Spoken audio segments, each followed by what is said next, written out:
देवी केकई, क्या हुआ? तुम क्यों रूठी हुई हो? क्या बात है? किसने तुम्हें क्रोध दिलाया है? किसकी मृत्यु पास आई है? क्या बात है प्रिय? प्रिय, तुम जानती हो तुम हमें हमारे प्राण से ज्यादा प्रिय हो। तुम जो कहोगी वो होगा, तुम जो मांगोगी मैं तुम्हें वो दूंगा।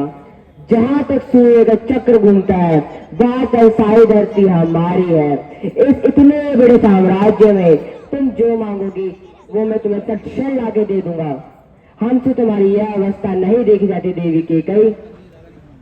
देंगे देंगे, सदा ही कहते रहते हैं आप। कभी कुछ दिया भी है? आज नए वचनों को लेकर आ गए आप।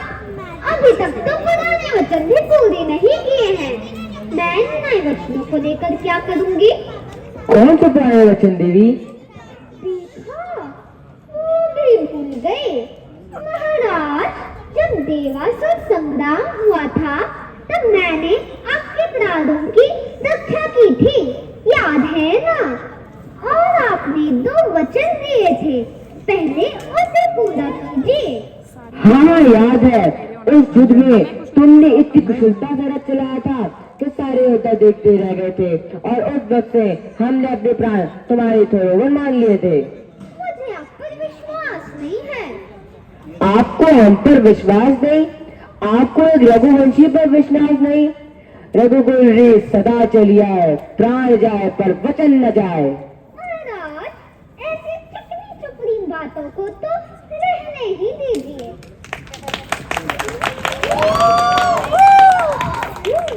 हम राम की शपथ खा के बोलते हैं, तुम जो मांगोगी हम तुम्हें वो देंगे। देंगे? देंगे देंगे। क्या तुमने सुना है पूरी प्रजा राम के राज्याभिषेक से कितनी पसंद है? हाँ हाँ, मुझे पता है, कल राज्याभिषेक है। पहले मेरे वचन पूरे कीजिए। मांगो देवी। मेरे 2 वर हैं, पहले ये मांगो या ये मांगो? कोई भी 2 वर मांग लो देवी। मेरा ये वरदान कहता है, राज्याभिषेक तो हो, लेकिन राम का नहीं, मेरे पुत्र भरत का। भरत का राज्याभिषेक? हाँ महाराज, भरत का। और दूसरा वर है, राम को 14 वर्षों के लिए वनवास। राम को 14 वर्ष का वनवास? हाँ महाराज, तपस्वी वेश में वनवास। क्या हुआ महाराज, आप चुप क्यों हो गए? वचन पूरा नहीं करना है तो तोड़ दीजिए। सारे संसार में आपका ही अपयश फैलेगा। देवी, क्या तुम जानती हो तुम क्या मांग रही हो? हम आपको ऐसा वचन नहीं दे सकते। मैं जानती हूँ कि मैं क्या मांग रही हूँ। आपने क्या सोचकर बोला था? मांगो। क्या मांगती हो? जो चाहे मांगो। क्या सोचा था आपने? थोड़ा सा जरा सा मेरा मांगेगी। अरे, मैं एक राजा की पुत्री हूँ। मैं एक राजा की धन पत्नी हूँ। एक राज्य से भला कम क्या मांग सकती हूँ? हाँ, हमने नहीं सोचा था, मगर हमें सोचना चाहिए था। जिस हीरे के हार को हम गले में लटकाए घूम रहे थे वो नागिन का हार निकला। हमको तुम्हारी असलियत नहीं पता थी देवी की कही। हे भगवान, तुमने हमें कौन धर्म शर्त में फंसा किया है? मैं राम को क्या मुंह दिखाऊंगा? प्रजा क्या बोलेगी? राम जैसे धर्मात्मा पुत्र को 14 वर्ष का वनवास? हे देवी, तू कुछ भी कर पर राम को 14 वर्ष का वनवास ना दे। नहीं, मुझे तो यही वर चाहिए। हे राम, हे राम, हे राम।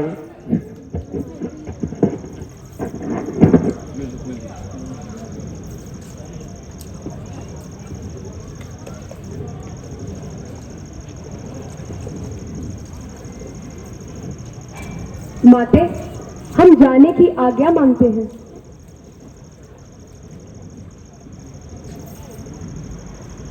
पिताश्री, राम हम जाने की आज्ञा मांगते हैं। राम मत जाओ राम, राम मत जाओ, राम मत जाओ राम, राम मैं विनती करता हूँ ना जाओ, राम राम मत जाओ राम, राम मैंने एक अद्भुत दृश्य देखा। क्या हुआ सीते? हमारे आश्रम के पास एक हमारे आश्रम के पास एक अलौकिक मृग कहाँ? वहाँ देखिए तो उसके सींग सोने के लगते हैं, उसकी खाल भी सुनहरी सी लगती है। सचमुच अद्भुत। देखा लक्ष्मण? भैया, इस हिरण के प्रति मोह हमें किसी संकट में न डाल दे।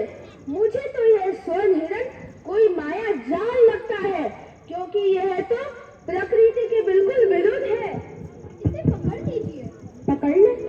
इसका क्या करोगी तुम कल्याणी? हम इसे अयोध्या ले जा सकते हैं।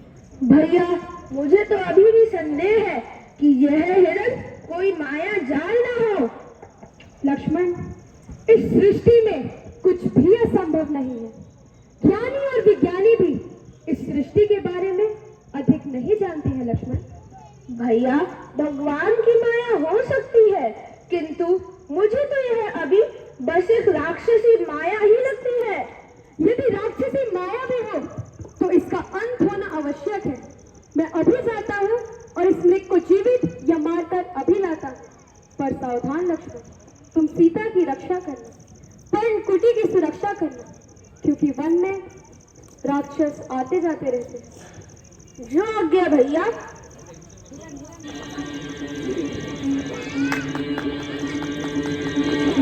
लक्ष्मण लक्ष्मण, सीते सीते, लक्ष्मण लक्ष्मण।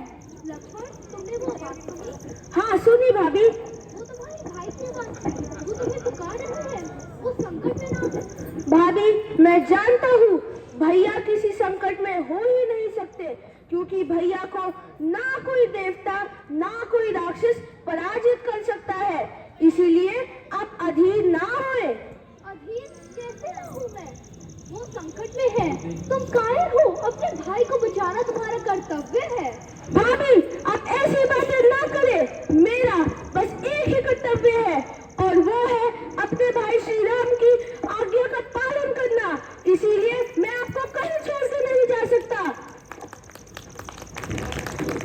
लेकिन मैं तुम्हें आज्ञा देती हूँ, अगर तुम नहीं जा सकते तो मैं खुद चली जाऊंगी। मुझे अपना धनुष बांध दो। भाभी, आप कुटिया में जाइए।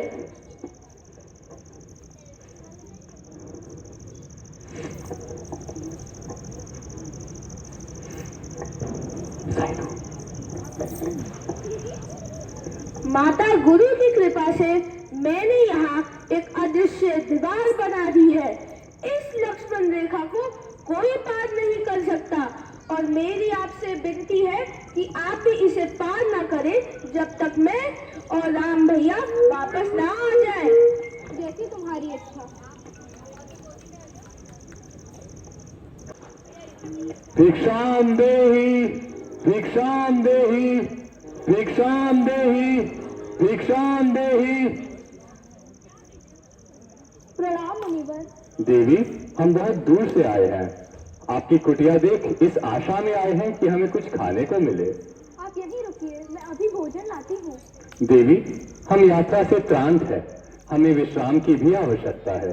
मैं माफी मांगती हूँ, लेकिन मैं आपको कुटिया के अंदर नहीं आने दे सकती। मेरे पति घर पर नहीं है। हेलो। तो ऐसे करो।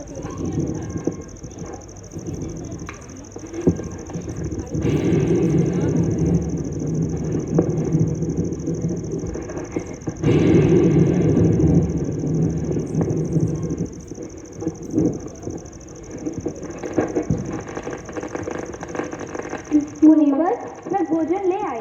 आप बस इधर आके ले लीजिए। इधर ले आओ देवी। मैं उधर नहीं आ सकती। मेरी सुरक्षा के लिए एक रेखा खींची गई है, जिसे मैं पार नहीं कर सकती। आप बार बार हमारा अपमान कर रही हैं। पहले आपने हमें कुटिया में आने से मना किया, और अब हमें भोजन नहीं परोसेंगी। एक साधु के साथ यह व्यवहार, मैं आपके पति को श्राप दूंगा। नहीं नहीं, किसी को श्राप ना दे।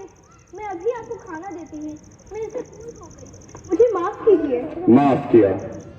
ऐसी स्त्री को तो 5000 दासियों की सेवा मिलनी चाहिए, किसी त्रिलोकी के महल में रहना चाहिए। इतना दुस्साहस? तुम कोई साधु तो नहीं हो सकते। कौन हो तुम? हम वो हैं जिसका नाम सुनकर देवता, नर, किन्नर, असुर अर्थात विश्व के सारे जीव थर्रा उठते हैं।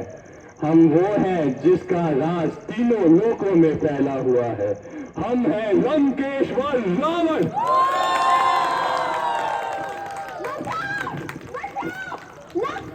बचाओ मुझे! बचाओ! कोई बचाओ! सीधे रावण रुक जाओ!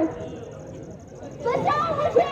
अगर तुम स्वयं नहीं बचा सकते तो कम से कम रावण बताओ मैं कहाँ हूँ। तुम चिंता मत करो पुत्री, मैं तुम्हारी रक्षा जरूर करूंगा। रावण तुम तो मेरे वीर साथी थे, तुम्हें ऐसे सीता को उठाकर लेकर नहीं जाना चाहिए। सीता मेरी पुत्र वधू है, मैं उसकी रक्षा जरूर करूंगा। इस तरह किसी भी स्त्री को उठाना तुम्हें शोभा नहीं देता। मैं तुम्हारा विनाश कर दूंगा। अरे बूढ़े जटायु, रावण को शिक्षा दोगे? जाओ किसी पेड़ पर बैठो, मुझे क्रोधित मत करो। रावण मैं वीर रघु हूँ, तो अभी मैं तुमसे युद्ध कर सकता हूँ।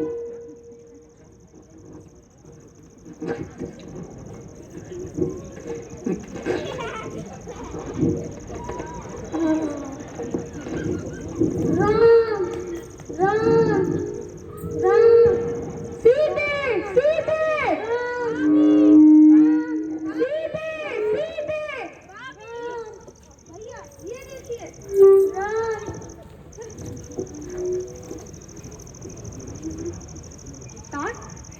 आपकी ये दिशा किसने की? किसने आप पर प्रहार किया है? राम तुम आ गए। राम वो तुम्हारा इंतजार कर रहा था, वो सीता को ले गया। राम सीता सीता सीता को ले गया? कौन ले गया सीता को? वो उसे ले गया। राम अब ये तो बताइए उसे ले कौन गया है? वो उसे राक्षसों का राक्षस रावण ले गया। राम रावण? आप ये बताइए वो इसे किस दिशा में लेकर गया है? दक्षिण की ओर लेकर गया है। राम दक्षिण दिशा? उसका कोई और पता बताइए। राम मैं उसके बारे में और कुछ नहीं जानता। सीता तुम्हें सीता को बचाना है। सीता बहुत दुखी थी। मैं आपको वचन देता हूँ तात, वह पापी जिस भी दिशा में गया हो, जहाँ भी छिपकर बैठा हो, उसका अंत निश्चित है। मेरे बाणों से अब उसे स्वयं ब्रह्मा भी नहीं बचा सकते। राम अब मुझे आज्ञा दो। राम मैं अपने दोस्त दशरथ के पास जा रहा हूँ, तुम्हारा कल्याण हो। राम तो इस तरह से सीताहरण अध्याय समाप्त होता है। तो लीजिए इसी बात पर कुछ पंक्तियां प्रस्तुत करती हूँ। वन वन में भटक रहे थे राम व लक्ष्मण सीता की खोज में, तभी हुए उन्हें पंडित के रूप में हनुमान के दर्शन। तो आइए इसी बात पर बोलिए, बोलो पवन सुत हनुमान की जय। भैया लगता है यही वो दुर्लभ मार्ग और पर्वत का स्थल है। वह देखो लक्ष्मण, सामने से कोई आ रहा है। देखने में सज्जन जान पड़ते हैं। आओ इन्हीं से पूछ लेते हैं। भैया देखने तो यह कोई वेद पाठी पंडित लगते हैं, परंतु यह इस वन में क्या कर रहे होंगे? इनसे तनिक सावधानी से बात करना। मुझे तो यह अस्थि नहीं लगते। वन में आने के बाद तुम बहुत शंकालु स्वभाव के हो गए हैं लक्ष्मण। भैया अनुभव भी कुछ ऐसे हो रहे हैं। प्रणाम विप्रवर। प्रणाम पंडित महोदय। कल्याण मस्तु। आप कुछ पद से बचे हुए लग रहे हैं। हे ब्राह्मण देवता, आपका अनुमान सत्य है। हम दोनों यहाँ ऋषिमुख पर्वत का मार्ग ढूंढने आए हैं। क्या आप हमें ऋषिमुख पर्वत का मार्ग बताने का कष्ट करेंगे? तपस्वी कृपा करके ये बताइए कि ऋषिमुख पर्वत को पे आपको किससे मिलना है, क्योंकि वहाँ पे किसी का आगमन नहीं होता। आप हमारे एक छोटे से प्रश्न का उत्तर न दे पाए और हमारा ही भेद जानना चाहते हैं। बहुत बढ़िया, विप्रवर कि हमें निर्देश प्राप्त हुआ है कि ऋषिमुख पर्वत पर महाराज सुग्रीव वास करते हैं, अतः हम दोनों को उन्हीं से मिलने जाना था। महाराजा सुग्रीव किसी से नहीं मिलते, आप उन्हें जानते हैं? अवश्य जानते हैं, अवश्य जानते हैं। महाराजा सुग्रीव जो नाम से ही महान है, हम उनके कुल पुरोहित हैं। आप मुझे ये बताइए कि ऋषिमुख पर्वत का पता आपको किसने दिया? माता शबरी ने। माता शबरी? लेकिन किस लिए? भैया, मुझे तो लगता है इन पंडित का नाम प्रश्न नंदन महाराज है, क्योंकि इन्हें तो लगता है प्रश्न करने ही आते हैं, उनका उत्तर देना तो आता ही नहीं है। और आप भी बस गुस्सा करने में प्रवीण हैं, और ये उतने शांत स्वभाव के हैं। बात ये है विप्रवर कि माता शबरी ने हमारा मार्गदर्शन किया है। उनके अनुसार महाराज सुग्रीव से मिलना हमारे लिए कल्याणकारी होगा। अगर आपके कथन अनुसार महाराज सुग्रीव हमसे नहीं मिल सकते, तो उनके मंत्री हनुमान जी से हमें मिलवा दीजिए। आपको हनुमान से मिलना है? अवश्य मिलना है, अवश्य मिलना है। अगर आप अपना परिचय दे दे तो मैं हनुमान को चुटकी से बुला लूंगा। आप तो ऐसे कह रहे हैं जैसे आप हनुमान को अपनी पोटली में रखते हो। आप अपना परिचय तो दे। तो सुनिए, हम हैं अयोध्या के परम प्रतापी महाराज दशरथ के पुत्र, और हम यहाँ सुग्रीव से मित्रता करने आए हैं। मैं हूँ लक्ष्मण, और ये है मेरे ज्येष्ठ भ्राता श्री रामचंद्र जी। श्री रामचंद्र। यह आप क्या कर रहे हैं विप्रवर? सबसे पहले तो हम आपके द्वार पर कुछ मांगने आए हैं। दूसरे, आप अगर ब्राह्मण के रूप में हैं। तीसरे, आप महाराज सुग्रीव के कुल पुरोहित हैं, तो आप मेरे चरण स्पर्श क्यों कर रहे हैं? तीनों ही प्रकार से आप हमारे लिए पूजनीय हुए, मुझे पाप लगेगा। स्वामी के पाँव छूना पाप नहीं होता। पंडित जी, अगर आपने मीठी मीठी बातें कर ली हो तो कृपया करके अपना परिचय भी दे दीजिए। लक्ष्मण भैया, अब गुप्त क्या रहा? इन्होंने मुझे पहचानने में बहुत देर कर दी। तो आप ही हनुमान हैं? हाँ, शिव सेवक हनुमान। बात ये है मित्र कि तुम जो अपने पांडित्य का प्रभाव हम पर जमाना चाहे, उससे तो हम भी भयभीत हो गए भैया। महाराजा सुग्रीव के पास तुम जैसे मंत्री हैं, तो उन्हें फिर और क्या चाहिए? आप अपने दास को गले नहीं लगाओगे।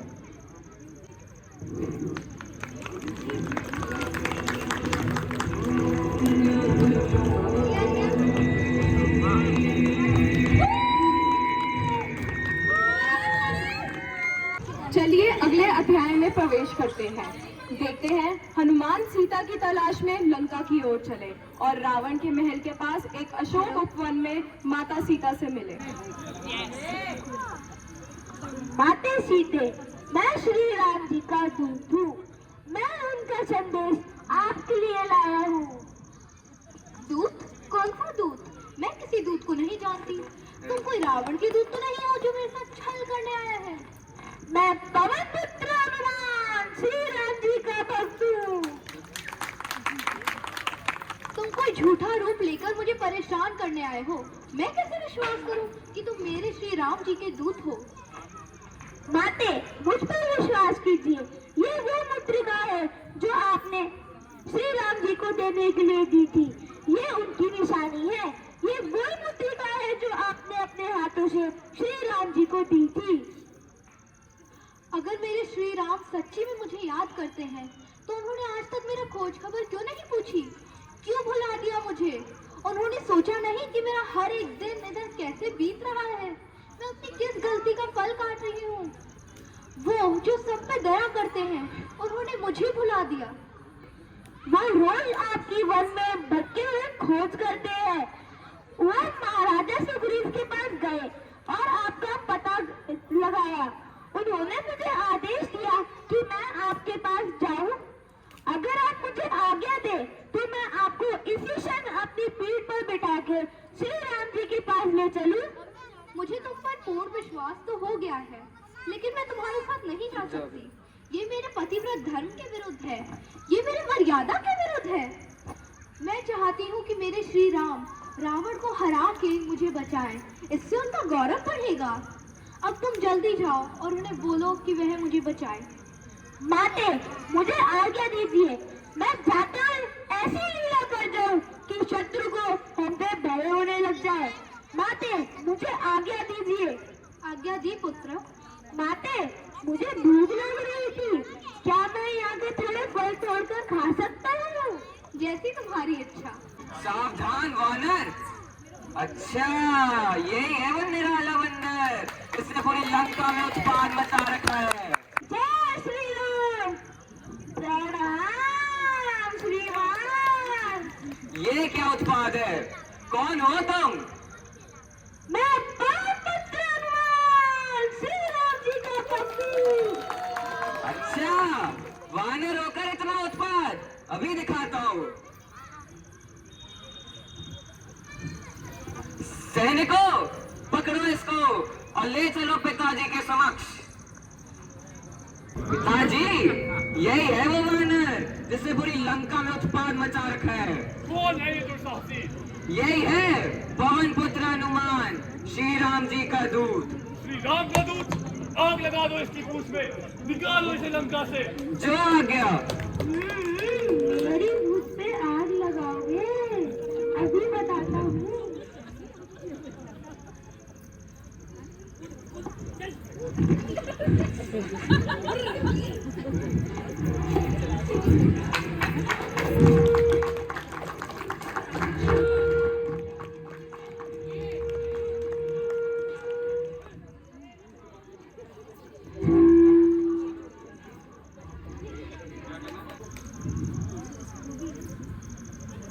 नए नए रथ पर आकर इतना क्या इतरा रहे हो?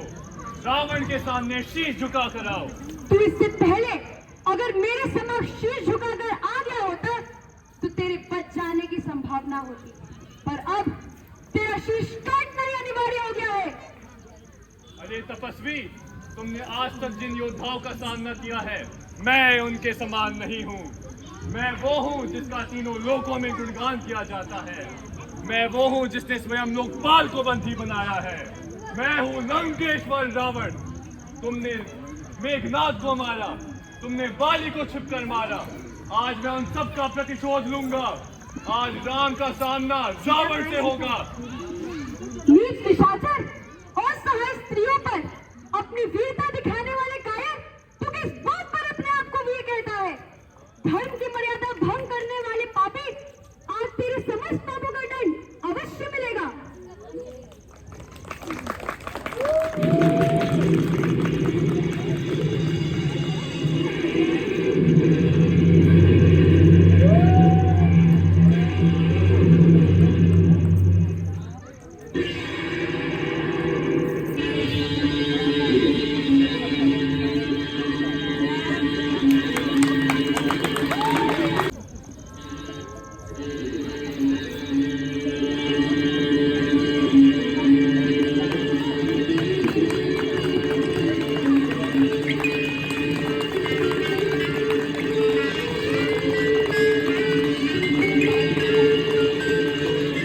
इसी तरह बुराई पर अच्छाई की विजय हुई और राम जी का 14 साल का वनवास समाप्त हुआ, और इसी उपलक्ष्य में हम हर साल दशहरे का पर्व मनाते हैं। आशा करती हूँ कि आपको बच्चों द्वारा प्रस्तुत की गई रामायण पसंद आई होगी। धन्यवाद।